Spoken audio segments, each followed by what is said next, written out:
Hello hi everyone, তো চলে এসেছি নতুন একটা গেট রেডি উইথ মি নিয়ে। আজকে পরবো এই শাড়ি অ্যান্ড জুয়েলারিটা। আর এটা খুব তাড়াতাড়ি সেজেছিলাম, প্রায় ওই 10-15 মিনিটের মধ্যে। তোমরা এটা সরস্বতী পুজোর সাজ হিসেবেও সাজতে পারো।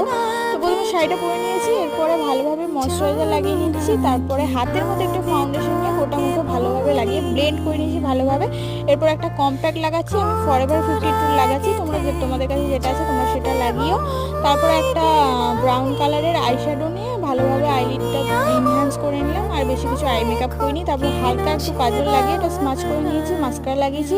আর প্রায় 4টা শেড লিপস্টিক লাগানোর পর ওগুলো পছন্দ হয়নি, শেষে এই শেডটা পছন্দ হয়েছে। তারপরে একটু ব্লাশার লাগিয়েছি, ব্লাশারটা একটু আমি বেশি লাগাই। তারপর highlighter and tip and jewellery সব পরে নিয়েছি। আর তোমাদের কেমন লাগলো লুকটা জানিও, আমার বেশ ভালো লেগেছে। জানি একটু অগোছালো, কিন্তু আমার বেশ ভালো লেগেছে। তোমাদের কেমন লাগলো কমেন্টে জানিও, আর ভালো লাগলে লাইক কমেন্ট শেয়ার সাবস্ক্রাইব করতে ভুলবে না। টাটা।